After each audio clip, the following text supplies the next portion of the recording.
What's up, and welcome to our podcast, Toast to Tea. We're two friends that love the world of celebrity and pop culture and talking about it with you. To join our world of celebrity, make sure to rate, like, and subscribe to our podcast. Now hit it. It's about that time. Wait, where's the Chris Cam? To say cheers to our world of celebrity. 1000%. They're back together, and it feels just right. Miss Mika, nice to meet ya. Raise your glass. I'm Maddison Hill. And I'm Courtney Revolution. Because it's our moment to Toast to tea.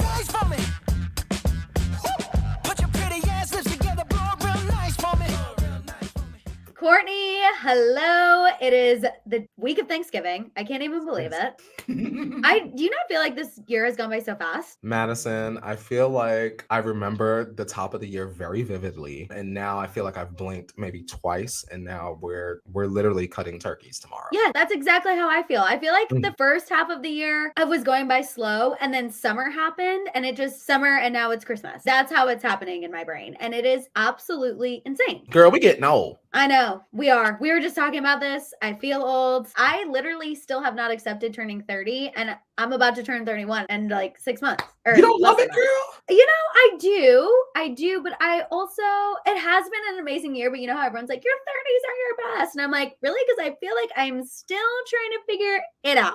Okay. You're going to come into the good. What? Maybe 31, which I do think will be good because I love even numbers. And next year, my birthday will be 4/24/24. That just feels. That sounds like a good year. Yeah, that feels significant, right? All the even numbers, the synchronicities. Yeah. You know, it's feeling angel number-esque, which I love.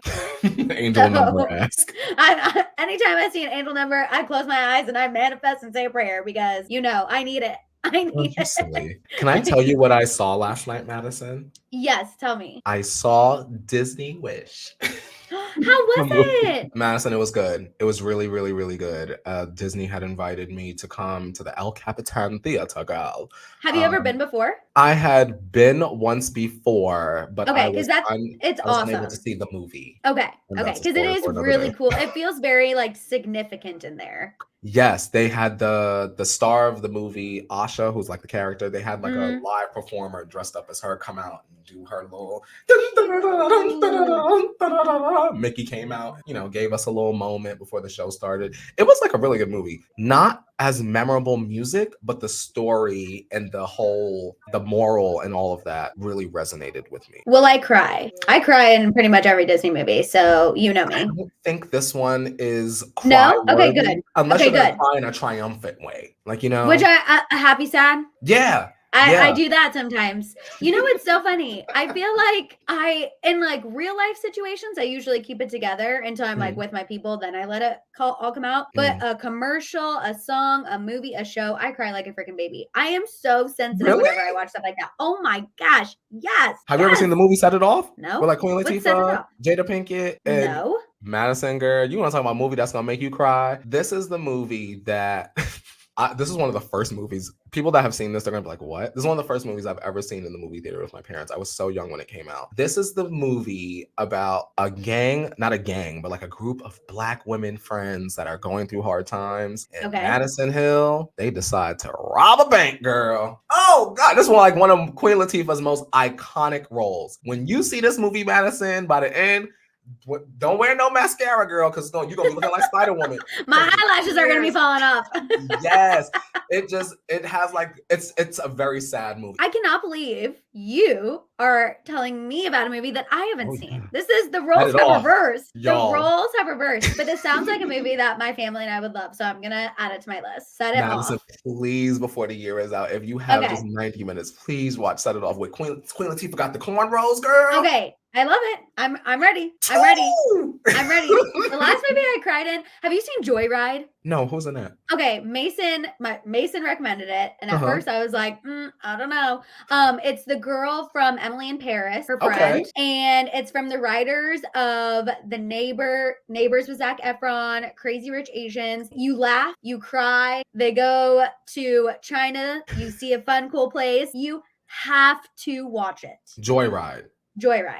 All right. It's on Amazon Prime, everyone. Amazon Prime. Go check it out. So we got to watch Wish, Set It Off, Yes. Joyride. Joyride. And Courtney, I think I've already made you watch this before, but this Christmas. I think I already forced that With upon Chris you. Brown? Yes. I but still it was ain't seen before, that damn movie. You still haven't? I still ain't seen that damn movie. It was Maybe this is the year. It was before Chris Brown was problematic, and I always feel the need to preface that. It was before all of that. Idris Elba, is in this movie. Idris is in this movie? Idris is in this movie before he was, obviously a very serious actor. He wasn't Sharon! He wasn't doing that yet? He wasn't doing that yet. He was not doing that yet. Also, Lauren London is in it as well. I love Lauren London! Yes! I I'm telling didn't you. know that any of these people were in this movie but Chris Brown. Okay, the cast is incredible. I remember whenever this is sad, but whenever Nipsey Hussle passed away and we were talking a lot about Lauren London, and I remember you were saying something that she was in, and I was like, Courtney, I only know Lauren London for her role in This Christmas. So Maddison. And Speaking of Chris Brown briefly, he I love does have the #1 R&B album as of today. I'm not saying we're celebrating. I just want to give y'all the facts since he came up in the film. I mean, he needs to be studied, in my opinion, in the sense of the fact that he was able to come back from the scandal like he did. I don't think a lot of people are like that. And I do feel like that needs to be studied. And being canceled. I think, not unfortunately, but I think what truly sets Chris Brown apart from being truly canceled is he is talented. He can dance, he can sing, the music is still good. And Rihanna has been seen with him publicly since that too. And I think that's another reason why a lot of people have. It is interesting, but that's how the world works. I feel like sometimes we pick and choose depending on the situation. Yep. Girl, I was almost about to get into it before I know. I know. I was going to say, I feel like that's the perfect segue. Yes. Actually, into the first thing that we want to talk about. So let's go ahead and cheers to the tea. We didn't plan that, but look what we just did. Okay, Courtney. We want to preface this by saying this is a trigger warning. We are going to be discussing some mature, triggering topics related to abuse moving forward. You're welcome. Yes. Here we go. Diddy versus Cassie. This situation has been one of the most interesting to watch because it happened so freaking fast. So Cassie sued Diddy in federal court, you guys. That is the highest court that you can go to, okay? And she accused him of abuse, including sex trafficking, battery, gender-motivated violence, a lot of really, really bad things. She claims that this behavior began back when they met in 2005. So she has been waiting to tell her story. She claims that Diddy was aggressively controlling, even allegedly going as far as blowing up Kid Cudi's car in 2011 during a time that he dated Cassie. Obviously, shocker to no one, Diddy denied all of the allegations. And the craziest part about this, you guys, is within less than 24 hours, this man settled with Cassie privately. And they both posted statements saying that they amicably settled, they wanted to move on. I just could not get over how quick this whole thing happened. Now, lots of industry vets in hip hop have been silent, but there are those online who've brought up the mysterious death of Diddy's ex-wife, Kim Porter, Tupac, and as the days go on, fans continue to resurface strange videos of Diddy's behavior in the past. I also think this has vindicated Aubrey O'Day in a way. She has been trying to speak out against Diddy and bring his behavior to people's attention. She was also publicly supporting Cassie during all of this. You know, Courtney, I have just been side-eyeing Diddy for years, obviously, based on claims Aubrey O'Day has been making. But the fact he settled this case within 24 hours really freaked me out. Maddison, there is so much to unpack here. You know it's something real when it's like Rolling Stone done put out an article about you. You get what I'm saying? I was in Rolling Stone. And here's the thing. You can't put a price tag on abuse. But man, I really truly hope that Cassie obtained whatever she felt was fair to her. Because I mean, I just saw a report the other day, Maddison, maybe it was like yesterday, that he had her get a implant, like breast implants. Then he didn't like how they looked and then allegedly had them redone 1 week post-op. Which I didn't even know you could do that, to be completely honest with you. When you're Diddy, I guess you can have it done. There's the details about he was having Cassie research escorts, black male escorts, and, you know, he watches them engage. Yes. And the terms that he was using. There's just a lot there. And it makes me wonder, when you have so much money, does it truly have the power to brainwash you that aggressively to the point where you think that you can get away with this allegedly for decades and decades and decades, you know? Yeah, I actually think it does, because if you look back, Diddy's not the first man of power with money who has allegedly done absolutely despicable things. We see this time and time again. We're true crime girlies. We've seen several cases of powerful people doing incredibly messed up things because they feel like they can get away with it. They're invincible. Yes, Truly, they feel invincible. And I also, I know Cassie was suing. I believe the number was for 30 million. So I would think the settlement has to be close to that. But I agree with you. It's crazy, because how do you put a price tag on that? How do you put a price tag on suffering for literally since 2005? How do you do that? And I also think, too, how brave of her to come forward and go public with these claims. I think that is something else that really gets undervalued in a way, because everyone obviously clings on to the salaciousness of it all. Everyone's clinging on to what she's accusing him of. But I feel like what we don't often do is say, damn, do you know the freaking cojones it took to even go public with that? Because she knew she was risking being heavily criticized, because with power comes connections. And there was a chance, people would totally bury her. I think even allegedly, if you're allegedly blowing up someone's car, I think Cassie was probably fearing for her life. Oh, 1000%. Potentially. This makes me think, Maddison, back to like a year ago. We've always wanted to go to that Lovers and Friends festival, right? And we don't really see Cassie perform like that. We just don't. And for Cassie to kind of like pop out of the shadows and do this kind of one-off performance, it kind of makes me feel like it was intentional, just in case she just decides to never hit the stage again for her safety. I don't know.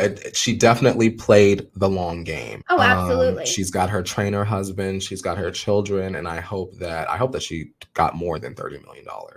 And I hope that if she wants to, her and her family can disappear and live like a truly, truly, truly peaceful life. Just the things that I've read. I mean, I don't even know how Cassie is able to like sleep at night. We think about like the iconic Cassie hairstyle, right? There's allegations that like he pulled her hair out, and that's how we got this trend of like the Cassie shade. Yeah. Can you imagine what that did to her psychologically? No, I mean, I feel like hair for women is such an important thing. And even more so for Black women. I mean, that is your pride and joy, your identifier. I can't even imagine how degrading that was, how psychologically traumatizing that was. I think just in general, the whole thing is really making people look at Diddy differently, which at the very least, like, that is some public justice, I guess. I'm sure that NDA is ironclad that she had to sign after settling this. I can't imagine. I do hope it causes people to maybe second guess him a little bit, because I do think he deserves that. I agree.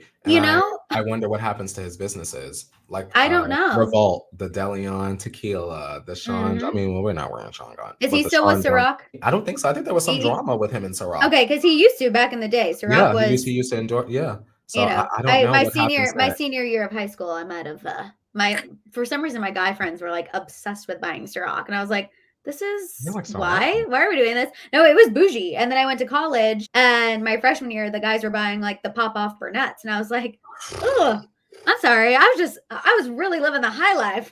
Tastes like my Disney college program. Literally. Sheesh. Exactly. All the like 87 flavors.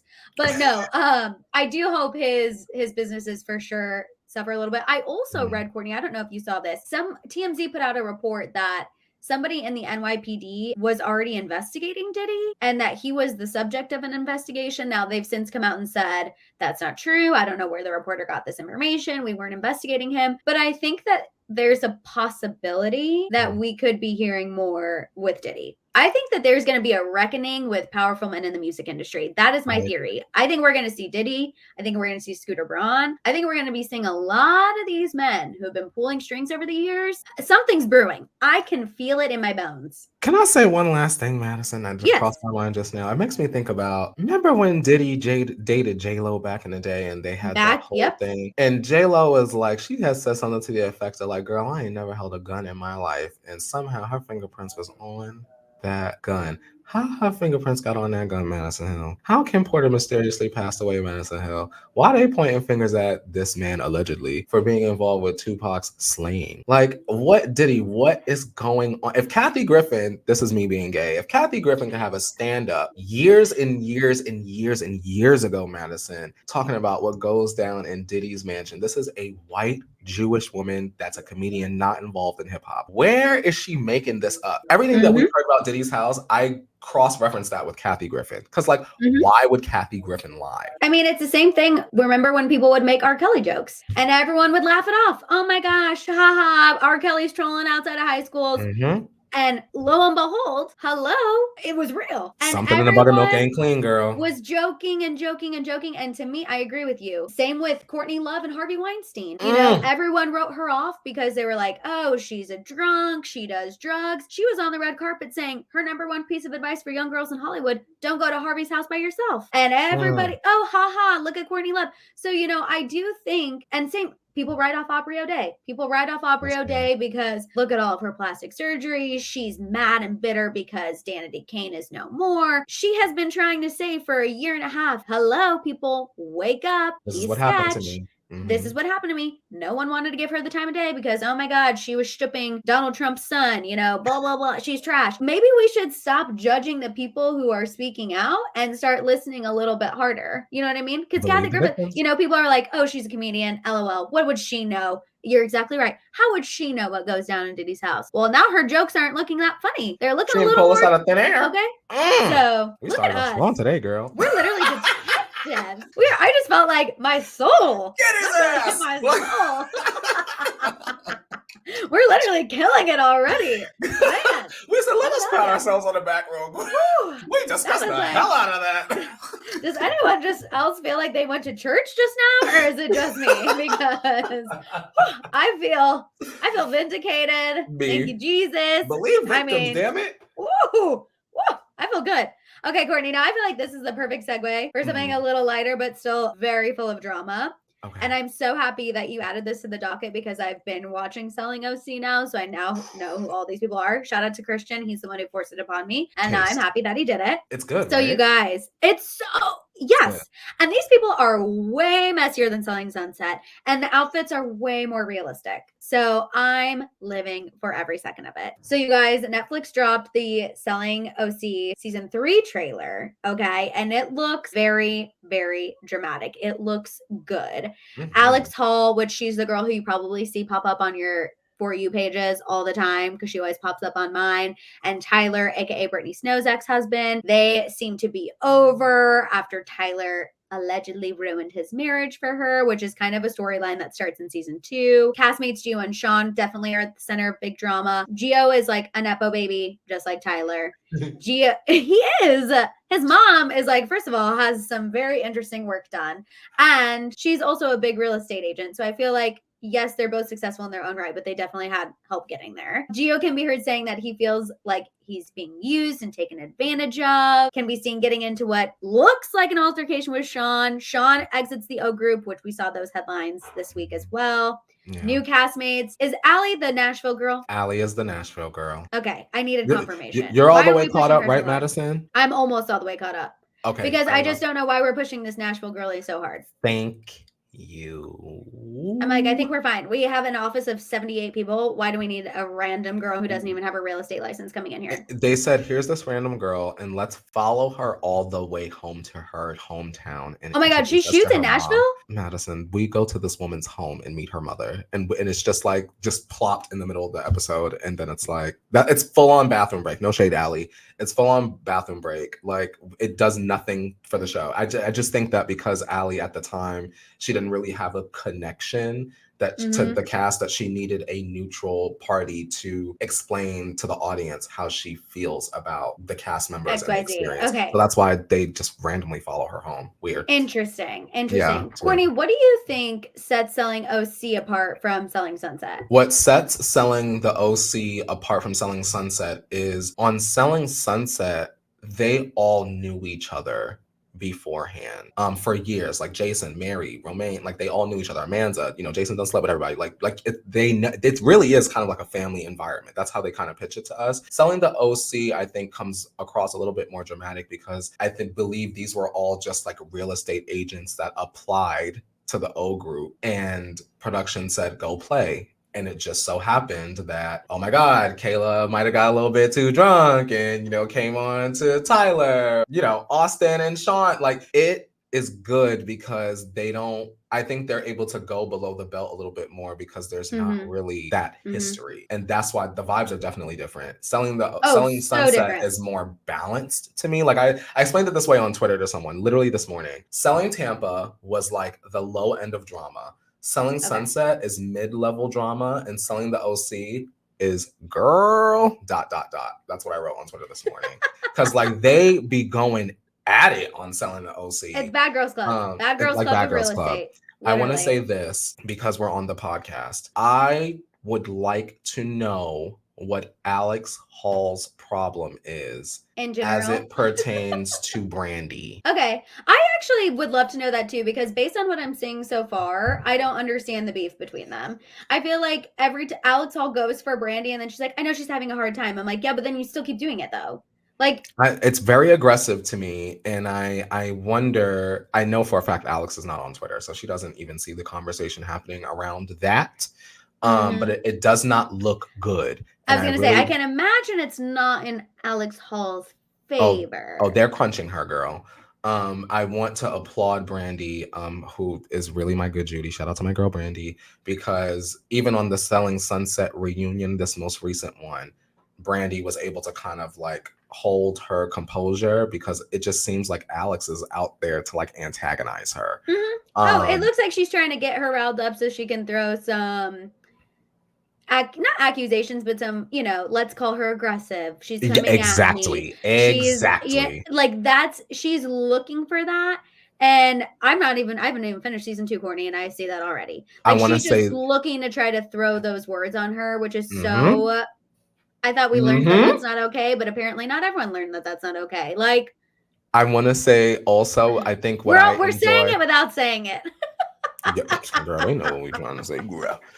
I enjoyed Selling the OC because I think before it came out, Maddison, we all kind of had this idea of like, oh my God, it's just going to be a copy of Selling Sunset. How boring, And then we get Alex Hall, who we kind of look at her and we immediately go, okay, well, she's the Chriselle of the show. Season 1, she was. Alex is what I say this often. Alex is the anti-Chriselle. She's not the hero. She sucks, actually. But she is like the centerpiece still. And it's weird to have a show where, for me personally, I never root for her.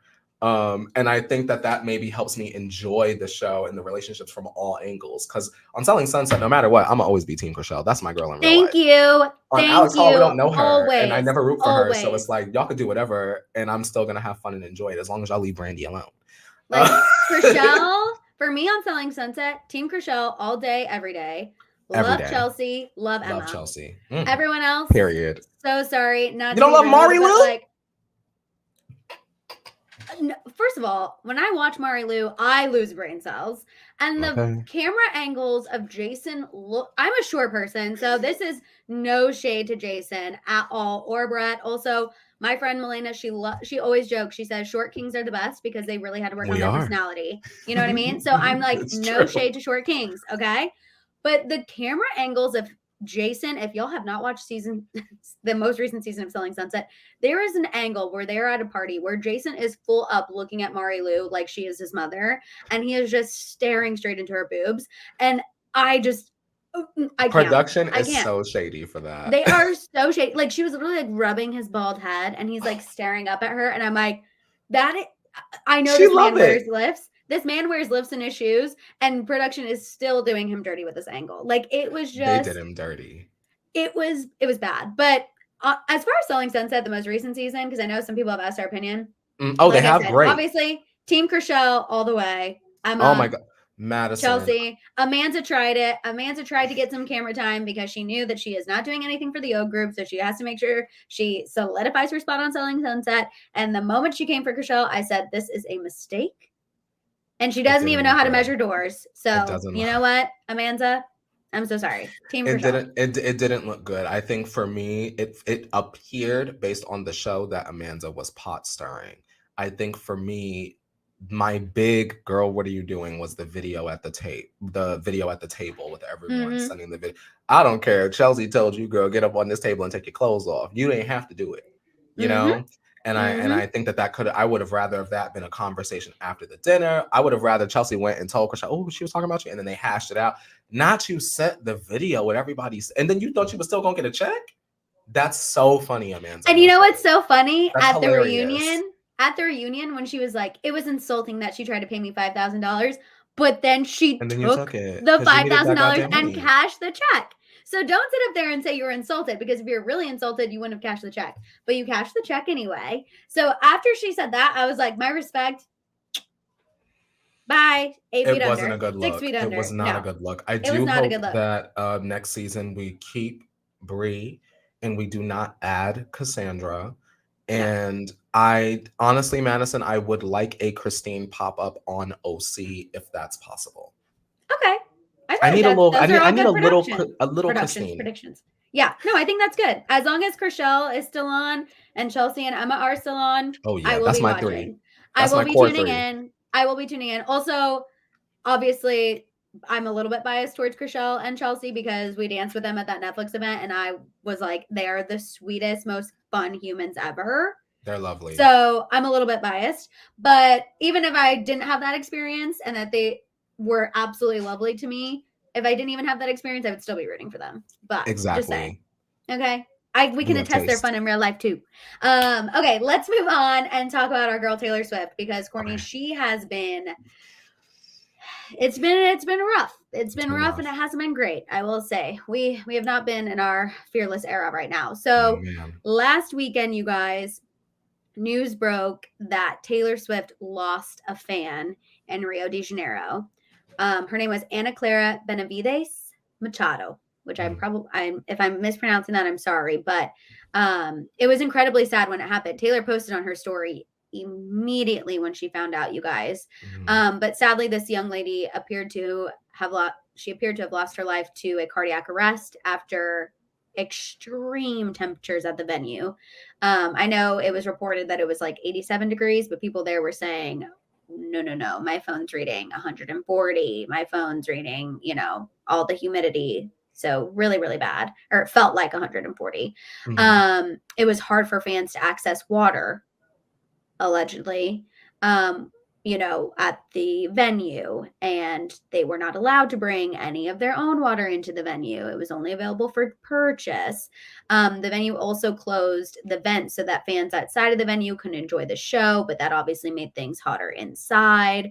And Taylor did her best to combat these problems, truthfully. I mean, you guys, if you've been on TikTok, she is physically throwing water into the crowd. She is yelling at her, not yelling meanly, but yelling at her crew on the ground. You need to get people water. If you see a sign that says water, she literally stopped singing Champagne Problems because she's like, there's someone 10 feet over there that needs water. And she would not continue until they got water.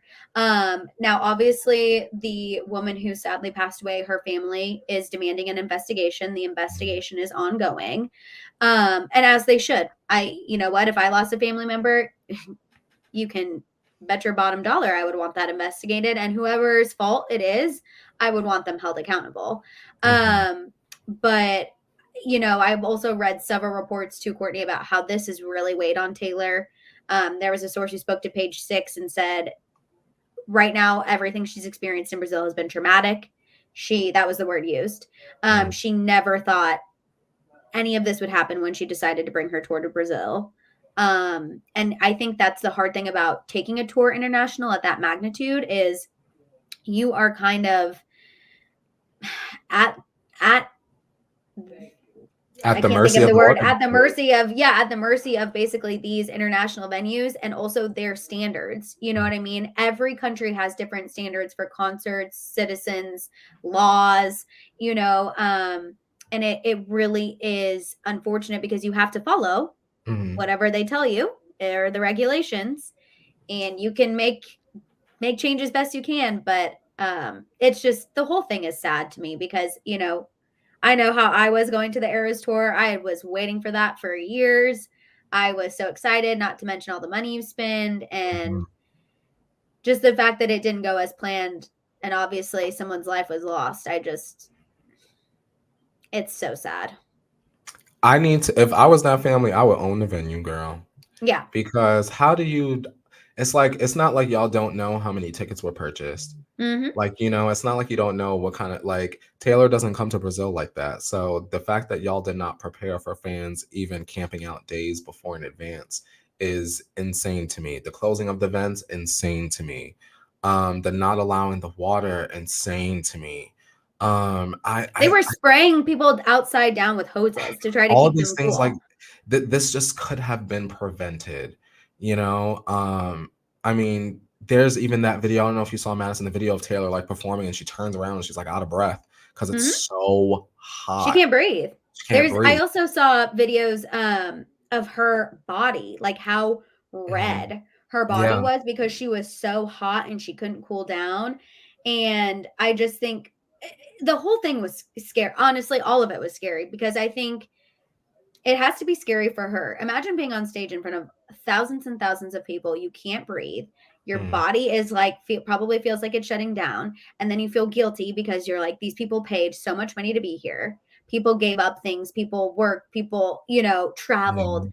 You know, I just think it was, the whole thing, unfortunately, was just bad all around. Like, I just feel awful. And she did her best. I mean, when have we ever seen an artist on stage throwing water to the people in the crowd?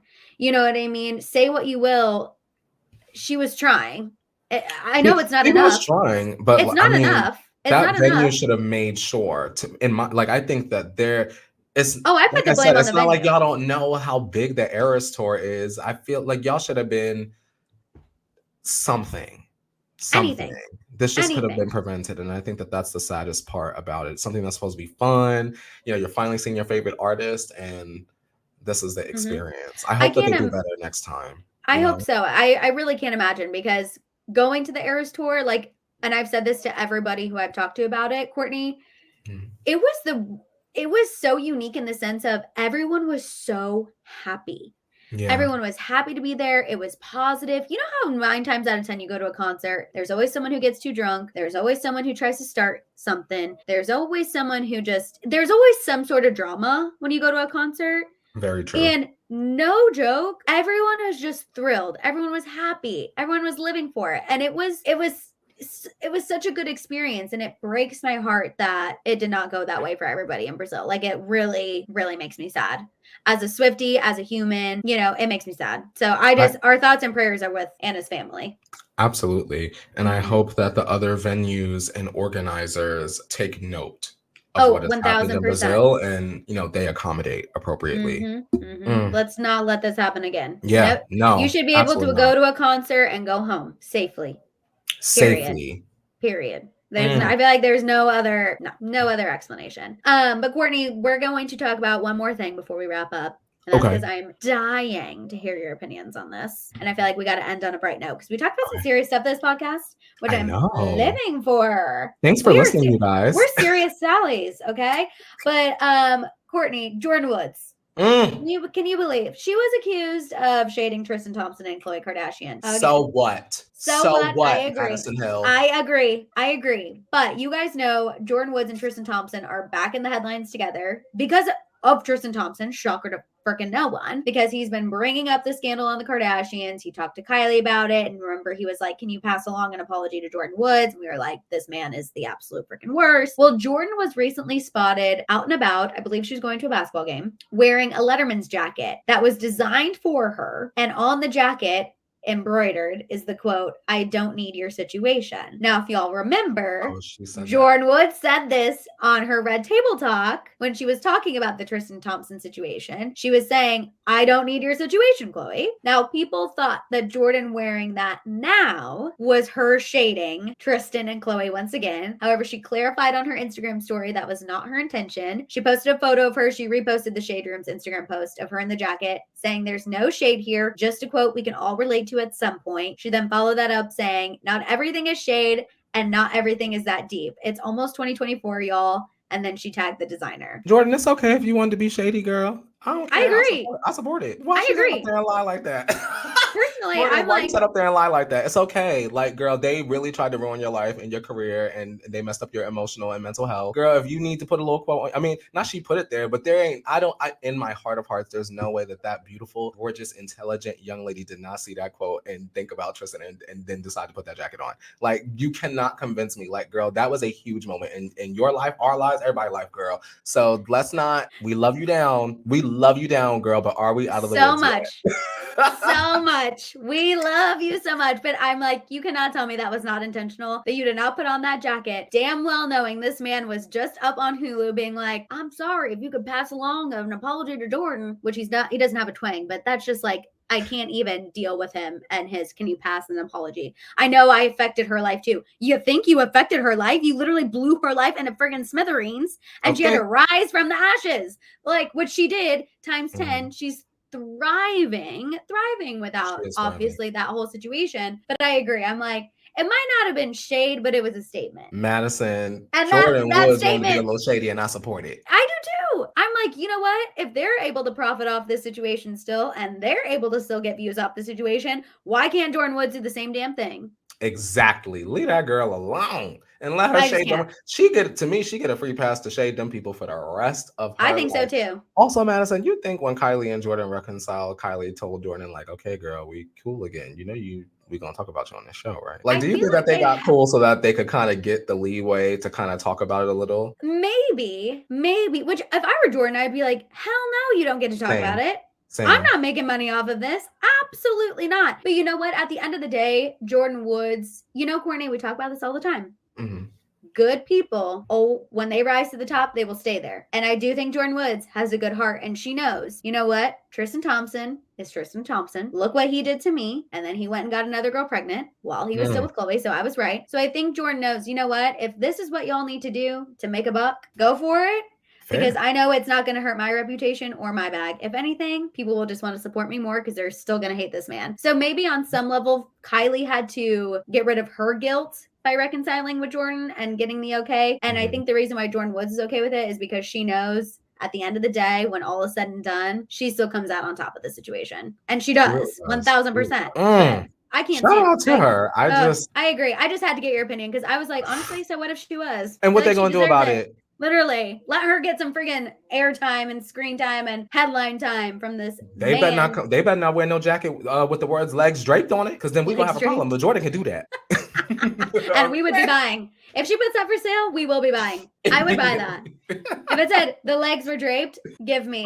Take all my money. Take all of my money. I need the words on the booty, like a Juicy Couture sweat. Girl, I'll be gonna put that on so fast, and I need it in baby blue. Thank you. Yes, and then I think she should also sell a shirt that has Tristan's tweet, "Fake news." That I will never forget. Fake news. Fake news, but now he's sitting up on the Kardashians being like, you know what? Since I was older, I should have taken accountability. Okay, girl. Okay. Sounds good. But anyway, we love Jordyn Woods. Girl, if you want to shade, we support. And I said what I said. Same. We support you, girl. Do your thing. Exactly. Okay, Courtney, should we end with our segment? Our final segment? Is it time to put it in the teapot? Woo woo! Yes. Don't forget, you guys, if there's something you want to put in the teapot, we're waiting for our first email, y'all. I'm waiting for it. If there's anything you want to put into the teapot, whether it be personal or celebrity related, make sure to email it to toast2teapod@gmail.com, and we will read whatever you want to put in the teapot on our next episode. So don't forget to email us whatever you want to get rid of, whatever you want to let go of. Courtney, do you want to go ahead and go first? Yes, ma'am. Just Okay, let me get my timer. Let me get my timer ready. What am I going to say, you stopwatch. guys? Okay, Beloved ready? Extemporaneous speech. Yes, Me ma'am. too. Wow, it's just like we're back in school. Slang. Okay, ready? 3, 2. You know, there really is something important about people that have dreams, have wishes, and they go and they chase them. What I've found as I've gotten older is there are so many people that are even my age and older that have had dreams, they've had wishes, they've had desires, and they've not done enough or anything to achieve or to make those things happen. I think that sometimes we get trapped up in the numbers game of like, oh, I don't look like I could be, or I'm too old to be, or I'm not enough to be. When at the end of the day, some of our like most memorable people in pop culture and celebrity culture are people that simply took the risk, or people that tried and they never stopped trying. Not everyone is going to be like a Justin Bieber or Prodigy at 13. Ooh, that's giving him a lot. At 13, or like an Usher, or like, you know what I mean? Sometimes our talents kick in later, and I think that we should wait for them to show up. Give ourselves that patience. I love that. Sorry, I got distracted giving you your timer. When you said that's being generous. Child prodigy. All right, Justin. That We've come a long way. that really that gave tickled me a you. giggle. That gave me a giggle. I wasn't expecting that. Okay, sorry. Woo, woo, woo. Okay, let me think about what I'm. Oh, okay. I think people are gonna laugh at me where I'm getting this from, but it's also on brand. So all right, what are you gonna do? 5, 4, 3, 2. Okay, Courtney, the thing that I want to put in the teapot this week is people who are drains. And where I'm getting this from is Travis Kelce did a profile in WSJ Magazine, and he said that a quote his coach told him that really changed his life is his coach said, people are going to come into your life. Some are fountains, some are drains. You always want to be a fountain. You do not want to be a drain. And that's not the first time I've heard that, but I feel like this week I really needed to hear it because I've had some things going on, and I feel like I've been dealing with some drains, and God and the universe took the drains out of my life. I didn't think that was the time, but they said it's the time. You got to move on. And I feel like that is so crucial. I feel like in life we always put up with drains because of certain circumstances, whether it be we need the check, we need, their support, or we need their endorsement, whatever it is, we put up with drains in our life because we're adults and sometimes we feel like that's what we need to do, but we do not. We need to leave the drains down where they belong, 6 feet under, keep being fountains, keep lifting people up, and that is the most important thing. So I'm throwing the drains in, and we're only dealing with fountains from here on out. And thank God we're both fountains. That's on point blank and a period. And period. I know that's right, girl. People were gonna giggle when I brought up Travis Kelce, but that interview was really good. Okay. Come on, Travis Kelce. Yes. Okay. You guys, I hope you had a fabulous Thanksgiving. I hope you ate so much green bean casserole because that's my favorite. Courtney, what's your favorite side dish? Stuffing. Okay, that's what I thought. I thought it was stuffing, girl. but I didn't want to go out on a limb. But whenever we did our mukbangs, whatever, I've remembered that you love stuffing. So I hope you guys enjoyed extra stuffing, extra green bean casserole. Make sure you're following us on Instagram and TikTok at Toast to Tea Pod. Make sure you're subscribed to our YouTube channel. Also, we know we had an issue with Spotify last week, but we are back and better than ever. So make sure you're listening on Spotify as well. Make sure you're following us also on Instagram and TikTok. You can follow me at I am Maddison Hill. You can follow me on TikTok and you can follow me on TikTok at Court Revolution and on Instagram at Courtney Revolution. Ta-da. Yes. Yay. Exactly. You guys, thank you so much for listening again. We love you. We appreciate you. And we'll talk to you soon. Bye, guys.